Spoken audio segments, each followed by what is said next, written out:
Hi there, once again, I'm your host, Jay Warner, with Fractured Realities. We're going to do our second part of our geopolitics discussion here with my good friend Talis Martin. Let's just jump right into it.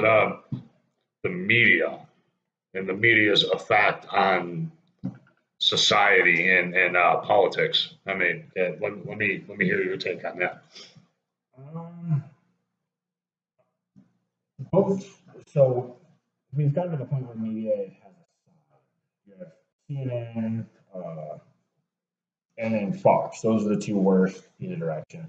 And you've got people who don't realize these people are beholden to donors. Like they're like politicians. Right. They're an extension of politics, and we don't have the era where people will make fun of both sides on any,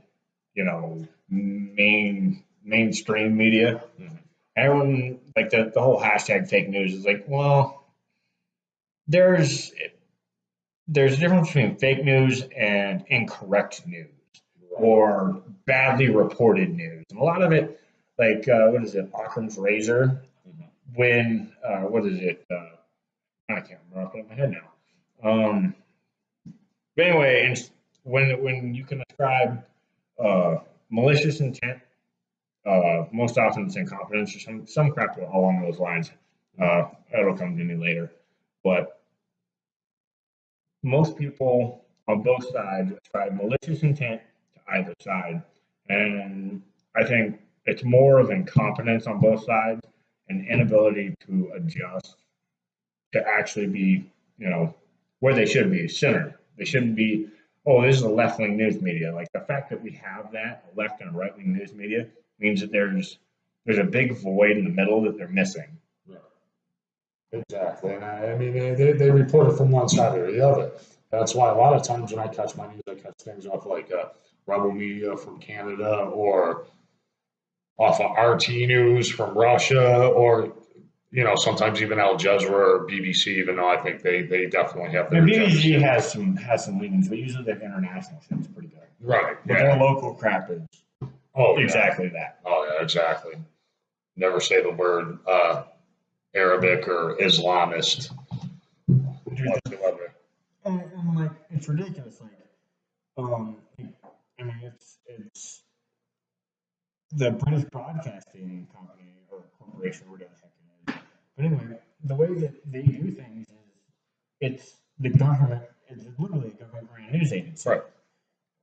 Fox and they're the worst. Like if we went to a straight government-run news agency, there you go. That's it. Right. That's a problem. You can't have that.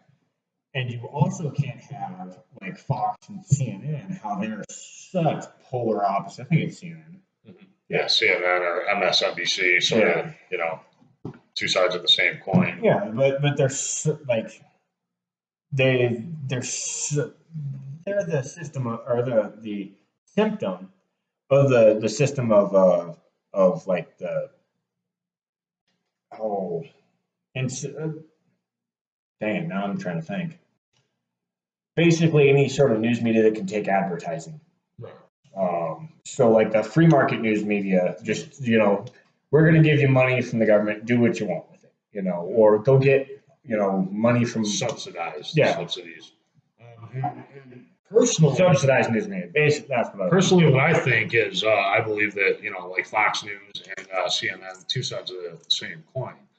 Ted Turner, who's an obvious very left-wing individual and who owns part of CNN I believe that the Disney Corp owns CNN now, and then you have Fox News. But what a lot of people don't know is that I can't remember the guy's exact name, but he was an Arabic gentleman who wanted to build a mosque at Ground Zero a few years ago. Do you remember hearing about that, Ground Zero? Yeah, I remember hearing about it. He owns 48% of the Fox News network. Yeah. So the divide and conquer media from the left or the right, just basically trying to keep, society separated. I mean, I could go on for hours and hours about this, but we're going to jump into some more the modern, like I said, geopolitics and things like that. So I don't know. Let's talk a little bit about Syria. This is where we might have a little difference of opinion, but you know, we're free thinkers. You have that. Better discourse than discord. Yeah. But okay, yeah. Let me know what you think of Syria and basically our military actions there recently. The recent military actions, I think there's a mix of good intent on shitty intel.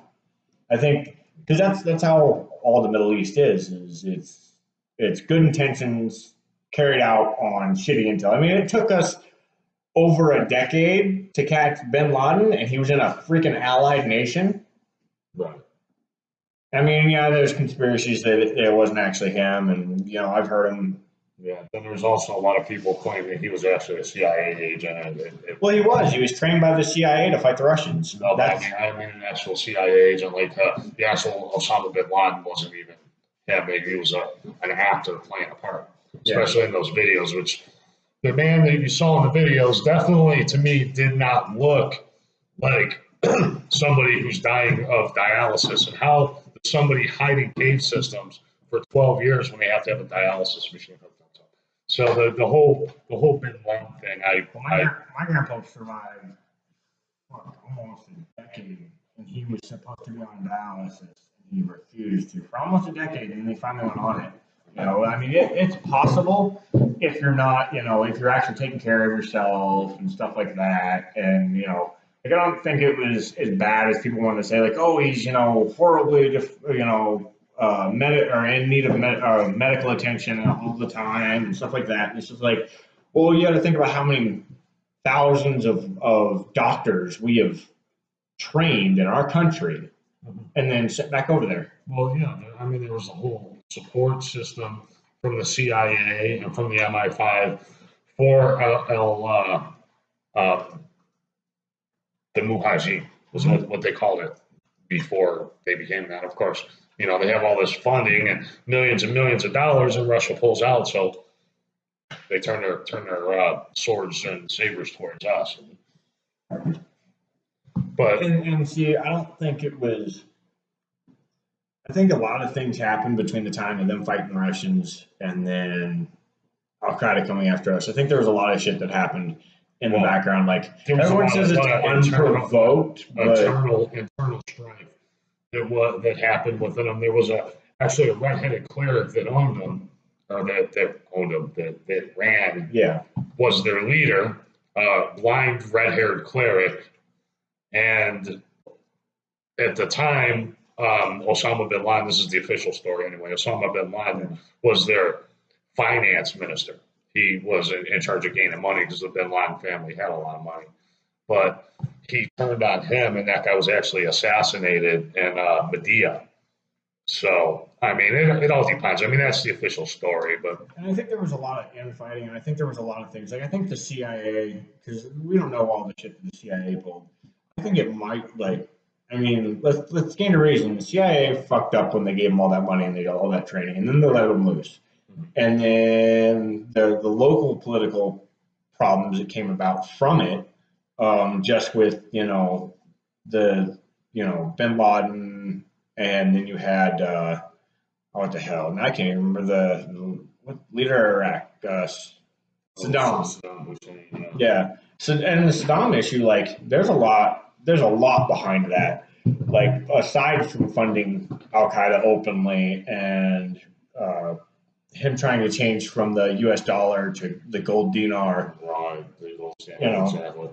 Well, the problem with that is like I understand it's a economic attack on our country. So I understand the economic requirements to stop that, but we could have done it without military action. See, with the thing in Syria, I do believe that there's some serious misinformation, and our president's not a stupid person. I say what you want about Donald Trump and his politics. He makes some missteps when he speaks, and maybe some of the things he shouldn't be tweeting. But he's not a They stupid need to take man. his fucking phone from him. Right, Be exactly. like, you're in the pooper, give me the phone. Yeah. Like, you need to quit, you know. He definitely needs better handlers. The CIA isn't doing too good a job with that. Well, it isn't CIA, it's Secret Service. State Department. Secret Service, yeah. But anyway, Secret Service needs to pull their head out of their ass, take the fucking phone away when he's in the pooper or in bed. Here's what was, okay, you had a bunch of things that happened in 1 week, and because of what was going on in Syria, it sort of almost seemed like a distraction. But first, there was a fire that happened in Trump Towers, and it was one of his employees died. And then all of a sudden, he fires 3 of his defense ministers and hires John Bolton, who's one of the biggest warmonger, neocons of all, definitely beholden to the military-industrial complex. And then all of a sudden, there's this attack in Syria. Okay, now Assad might have some hardcore tactics, but Assad, number one, protected Christians in his country against the Muslim attacks. He's the most Christian. Well, he was usurped by the rebels that were armed by Obama. Right, exactly.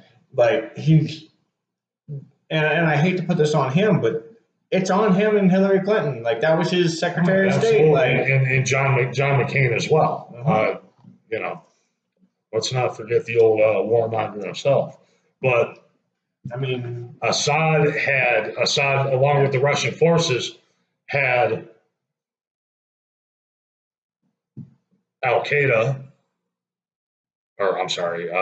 ISIS, isolated to one small town. So why would Assad do a gas attack against his own people? That's what doesn't make sense to me. And then you see the people being washed off, and so you got all this sympathy. But Donald Trump said a couple years ago when the same exact thing happened, we don't have enough intel. But all of a sudden he rushes into it. It's almost seems to me like he was threatened, like somebody has something or they're holding something over his head, especially the appointment of John Bolton. Well, so I don't think they could hold anything over his head. I mean, shit, he owned the Stormy Daniels thing. He owned the grab him by the pussy comment. I mean, he owned it. Like, then that's any other presidential candidate. If that came out, what would they do? Well, they'd apologize, drop out of the race, and donate money to some foundation. And he said, "Nah, fuck it," and doubled down. Well, then you had Bill Clinton, who was, charged or at least named in over 30 rape accusations, or sexual assaults, rape against teenage girls, and that was never brought up. But Trump gets a fucking blowjob from a porn star, and all of a sudden he's the worst guy on earth. I mean, you can't have it both ways. Either their personal life doesn't matter politically, which I could care less. But like I said, maybe. Who knows what the man's done. I mean, rich and powerful people have some strange, odd tastes and customs, and you never know what. So that's just my opinion. The whole thing doesn't make sense. I think there was no reason for Assad to attack his own people when he was already winning the war. Mm-hmm. So I was 100% against the attack on Syria. The last thing we need is a fucking world war with Russia. I don't see it. Wanted because I mean, Assad's done some questionable things in the past. Oh, yeah. And I think what it was is they were tired of the same old, and it's that same idea that the same old is never going, or eventually, people are going to get tired of the same shit. It's why we have Trump, because people were tired of the same old politics. Right. And I think it was a little bit of that, and some of his rules and his laws and regulations in his own country were a little like, yes, he protected Christians for a while there, but he did not do it continuously. He was known for, like, his military was known for being fucking ruthless against minorities. Well, yeah, but I mean, that's a lawless society. Yeah. I mean, you can't run people who in a third world with the kind of government we have here. That's the truth. That's why I'm adamantly against these open borders and open immigration because you cannot bring the third world into the first world and expect it to work. Things work differently.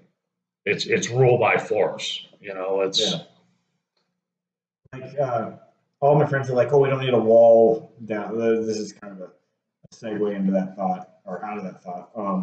They all talk about, "Oh, well, a wall is, it's racist to put a wall up on the Mexican border." I was like, "Screw putting a border on the Mexican or a wall on the Mexican border. Let's just march to the southern Mexican border, take that freaking country because they already all want to fucking be here." I mean, I went to high school with a girl who came up from down, or I think it was Mexico, but she was an exchange student. Loved it here, But she lives in I think she's from Mexico City, and that's like one of the I don't know, dozen places with constant running water and constant power. Or some crap. Definitely one of the largest cities in the world. A lot of people don't realize that, but yeah, Mexico City's. It's a tourist trap. 15 million. Yeah. Yeah, it's a tourist trap. And to there's parts of that country that you wouldn't even realize that you're in a third world country. Like Mexico is a third world country. Mm-hmm. Everyone's like, "Oh no, it's not." It's bullshit. Oh yeah.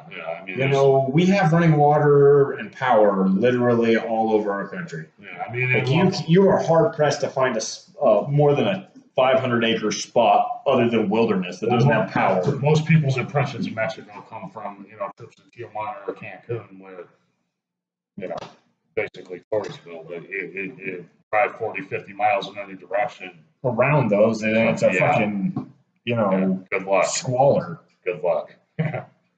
But okay, so yeah, I think I do think in a closing statement about Syria, I think that Donald Trump definitely kind of jumped the gun on that one, but I'm glad that nothing more came of it, at least so far. But I think it was more of a show of force to not just the Assad forces, but also ISIS, and I think it was also kind of a for the lack of a better description, he basically dropped his dick on the table for Russia. Oh, okay. Because there was all that bullshit between Putin saying shit to what the hell? One of those, I can't remember that blonde reporter's name, but she was talking to Putin, and he was basically just tearing her apart. I can't remember who the fuck the interviewer was. She's an American, popular American. I think maybe Tony Lorraine, maybe, or what? There we go. Megan Shelley, thank you. That's my 15-year-old, my brainiac over there in the corner. But yeah, and with that, 15-year-old knows just about as much politics as we do. Yeah, scary thought. Yeah, and these days. And I also do believe, though, that a lot of the Syria thing was a show of force for Mr. Kim Jong-il.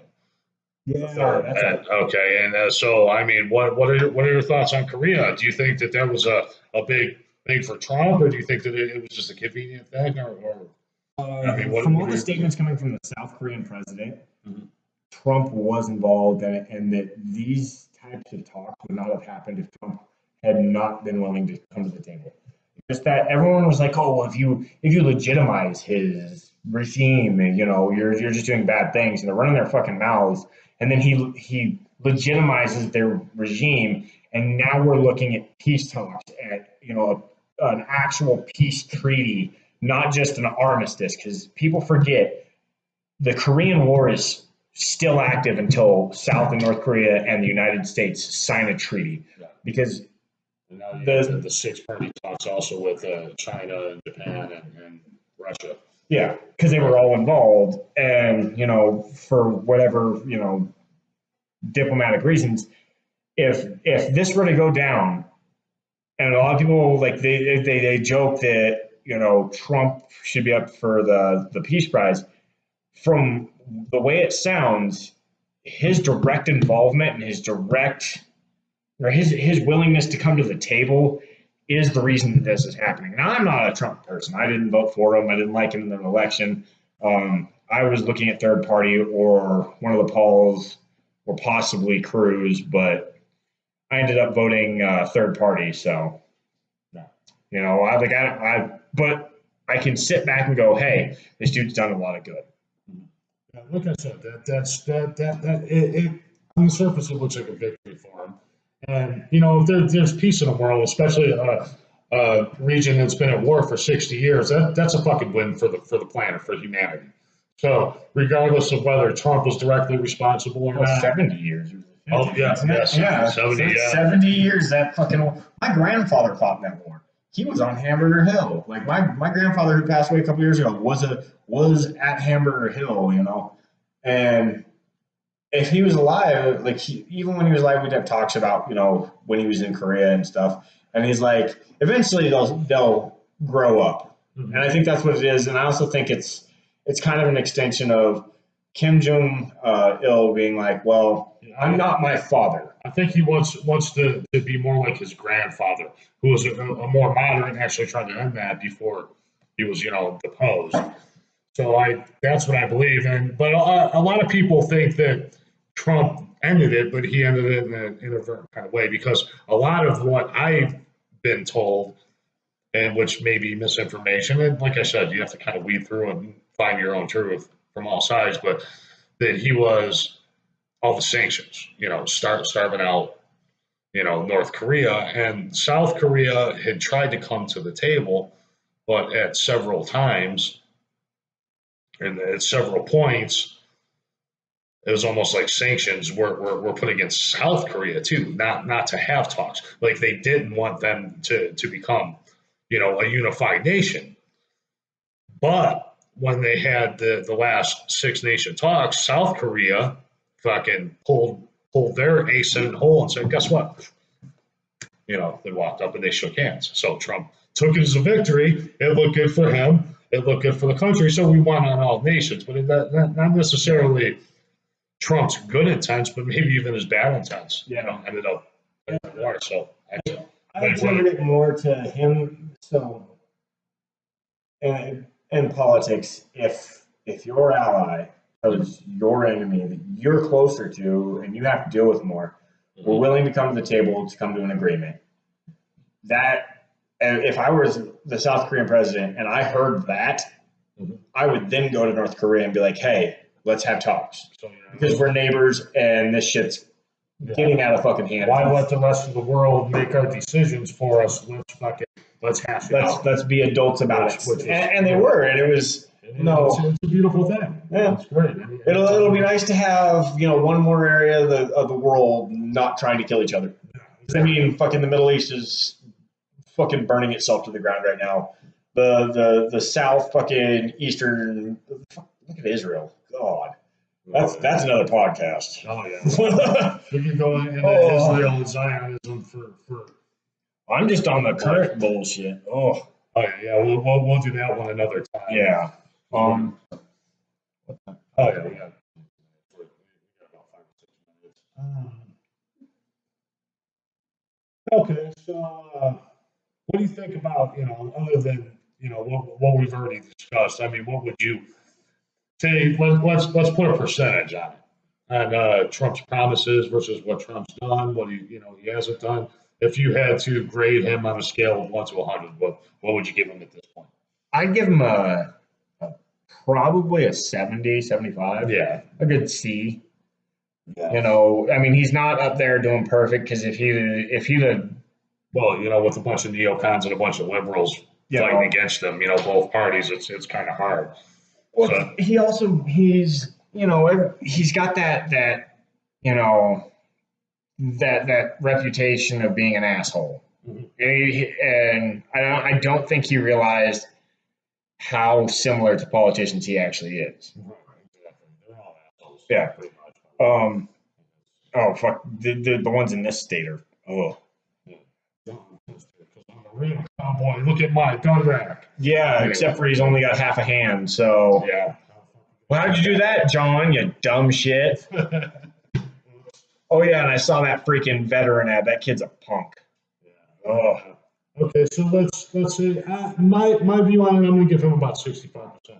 I was pretty disappointed with the new budget $1.3 trillion with absolutely not a fucking penny put into the wall. I mean, that was your campaign promise. So I think he's reaching across the board to the neocons and the Democrats. He's playing a little bit too much into the party politics. That's the one problem I have. But you know what? The fucking economy's up. North and South Korea, whether he did it the bad way, which we discussed, or whether he did it the legitimate way, it's done. Okay, that's good. We're not at war with fucking Russia. I think mainly because Putin's scared fucking Trump's crazy enough to actually do something. Yeah, Putin's not a stupid guy. He wouldn't be where he was if he was. I mean, you also look at militaristically, Russia couldn't handle us. They have what? Well, I think only China's got a fucking aircraft carrier, and it's just a tub with a fucking piece of wood across the top, basically. Yeah, if we went to war, it would take basically World War III. In my opinion, would be China, Russia, and Iran, which are the three of the biggest militaries in the world, probably against the Euro Union, Japan. Russia's not the biggest. I mean, people forget Russia's larger than the U.S. and it's got about the population that Texas and New York put together. Like, it's not a big fucking place. Big Daddy Joe Stalin. Yeah, I know, right? Yeah, but communism. Yeah. That's how fucking socialized and fucking. That's what socialism leads to, motherfuckers. Like. That shit, like socialism, they actually start trying to push socialism in this fucking country, and it's going to end badly. That's not going to happen. A socialist will never be elected. I don't think there's too much middle America, too much brain power still going on. Well, let's get to the last thing, and this is something that I absolutely love: gun control. Oh, fun. Fucking take the legal guns away from gun owners so that criminals don't commit crimes with them. That's dumb as shit. Okay. Less than 1% of firearms used in crimes are like given like everyone says strawman purchases cause most of the crime. They know stolen firearms. Criminals are going to steal firearms whether you want to or not. Yeah, you've told people not to smoke pot, so did that stop? How'd that fucking work? How the fuck did prohibition work when you told them not to do alcohol? You told women not to have abortions, but yet they were in fucking alleys with coat hangers. If you tell people not to own guns, they're just going to literally put them down. This is not Great Britain. It's not going to happen. But yeah, so everybody talks about the vicious, horrible, scary AR-15. Well, before we go into the gun comparisons, I want to make a point. Everybody says Australia. Well, we got to be like Australia. Well, gun crime increased after they confiscated firearms. And they didn't confiscate all of them. No, don't fucking trick yourselves. That was just the semi-autos, and it didn't fucking gun crime and violent crime specifically, stabbing skyrocketed by 600%. They skyrocketed in Australia right afterwards, and people they like to ignore that fact, and that's a fact. That's not conjecture. That's not I think that. No, that's an actual statistical fact from the country of Australia on their violent crime statistics. From the year before they had the confiscation and the year directly after it fucking climbed. You think this country's going to be safer when you take the guns away? You're going to cause more deaths by doing it. Do you think that there will be... You think a cop's going to stack up on another cop's door? And in Great Britain, if the citizenry had guns, do you think that the Pakistani immigrants and fucking Muslim immigrants would have been able to fucking pull off the terrorist attacks, number one, that they did in Great Britain? Or do you think 1,600 young girls were raped? Do you think that would have fucking happened if the citizenry was armed? I don't think so. I think if there were 16 or, a couple hundred Tommy Robinsons around the corner with a fucking AR-15, I don't think we would have the fucking terrorist attacks. My personal opinion. Give people the right to defend themselves. I don't think it would have stopped terrorist attacks because people are going to do crazy shit. I think it would stop the stabbings, it would stop the murders, it would stop the rape. Oh, yeah. It wouldn't stop them completely. It would negate a lot of them because if some little 5'6", redhead from Scotland pulls out a 44 Magnum Dirty Harry and points it in some dude's face and says "fuck off," they're gonna fuck off. They're not gonna stand there and be like, "Oh, what are you gonna do with that?" Because she's just gonna go click. Well, we got this bacon grease everywhere. That's definitely a fucking deterrent. No virgins for you. Yeah, but like, and it's not even just the Muslims. Like that's what people forget. Like that's fucking. It's not just one side of them. Like you've got fucking skinheads, and people forget this. There are shitty people on out of all races. Oh like, yeah, I mean, humanity's just fucked up as a whole. That's why the aliens have never visited us. You know, we're Earth maggots. You know, we don't know how to we're fucking. the fire breathers. One Yeah. of the Reddit threads. Why would could you imagine if aliens came here and our air was fucking deadly to them because when they inhaled it, it fucking burned them? Well, our air's not deadly to them. We're deadly to them. We're fucking scary. I mean, how many hillbillies would be out there with fucking guns shooting in the air if a fucking UFO did try to land? You know, they could have good intentions and say, "Well, fuck, these people are crazy." Yeah. Well, and see, that's the thing. Like, confiscating guns will never work. It'll never work. It'll never happen. One, you'll never use the military to confiscate firearms. That is a huge one.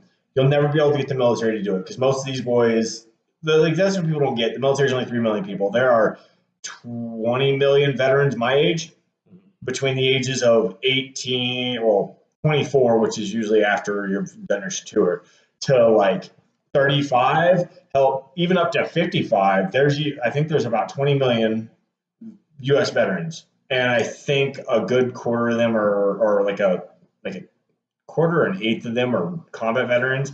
So that's a fucking large number. There's more combat veterans who are just out in the civilian world that aren't going to take that shit from the military. Well, not only you don't have enough military and cops to stand nut up to those boys because they don't give a fuck. They'll just shoot you. And everybody, as you all know, in the military takes an oath, and as well as law enforcement.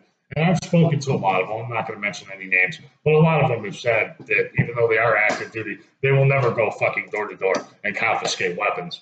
So when they tried it in Katrina, and like there's a clip where the dude's like, I can't believe I'm here in the U.S.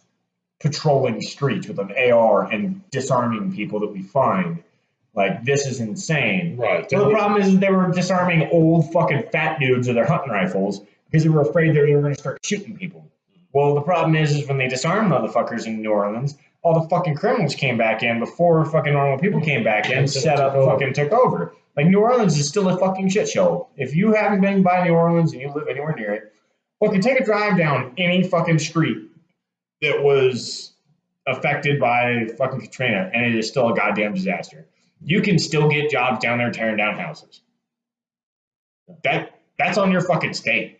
Like, that isn't, everyone blames FEMA and George Bush for Katrina's problem. No, that's your state being incompetent. Your governor, they knew that the fucking levee was going to break.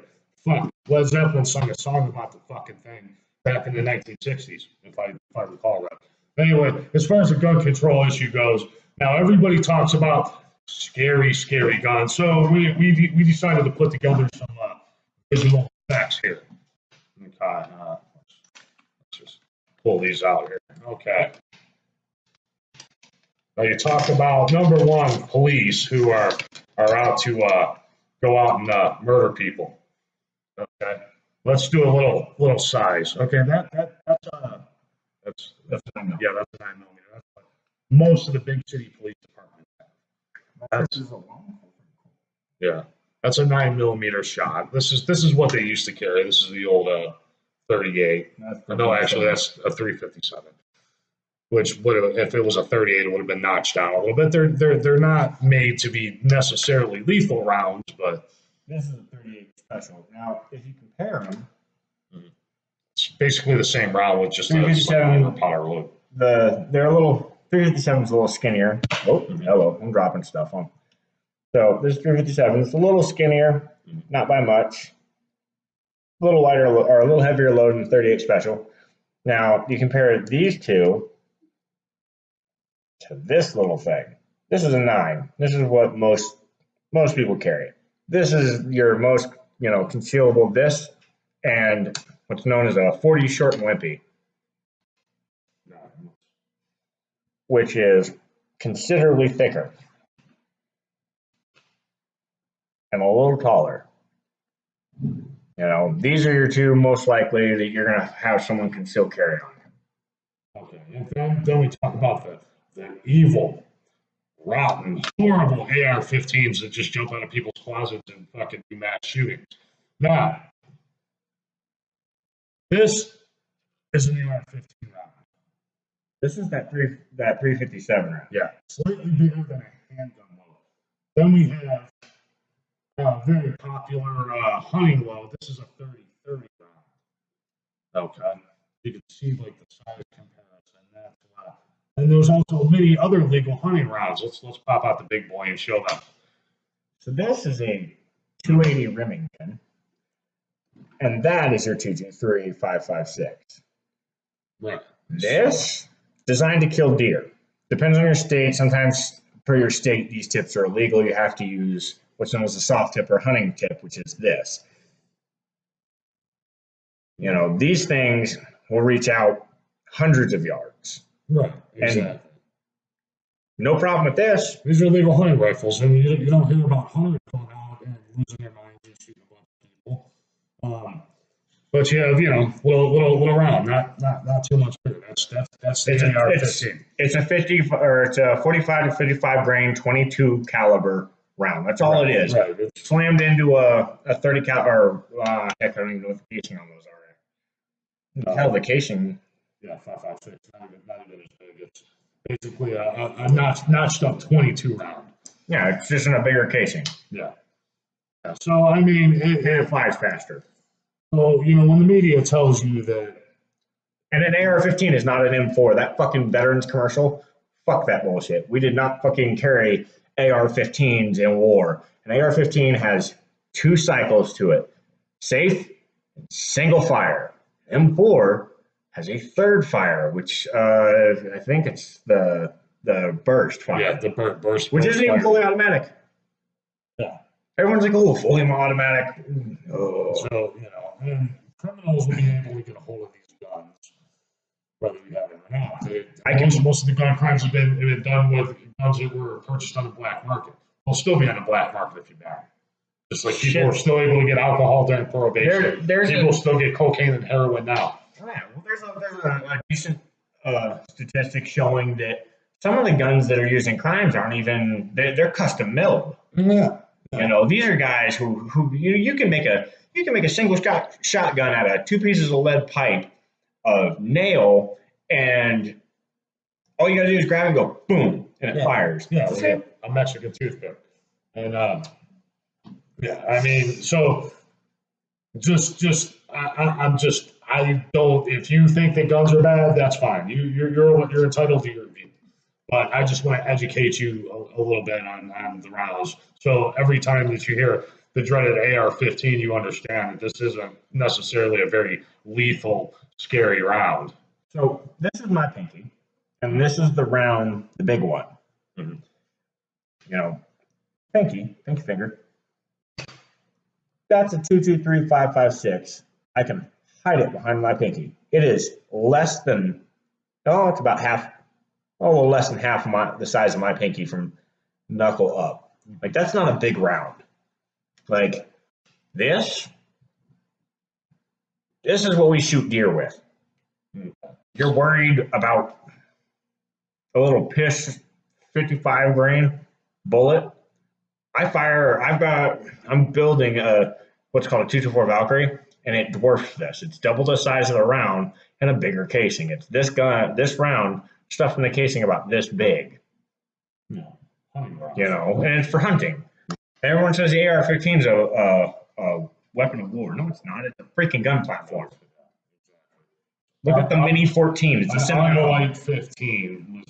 That's the model. It's not an assault rifle. It's not an assault rifle. It's not a warfare. But with that, it's like it's like the F-15 and the F-16. It's just a model number.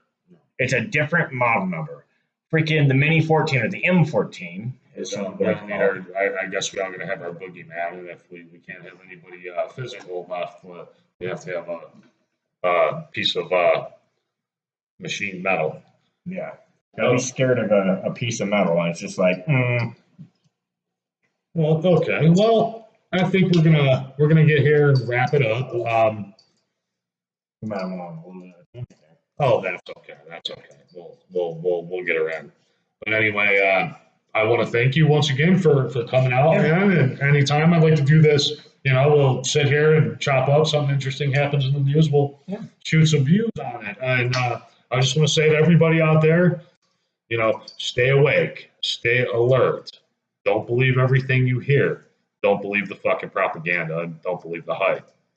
I love you all. Keep alive, keep awake, keep alive, and be smart. And always keep that third eye open. This is Jay Warner signing off from Fractured Realities. Thank you.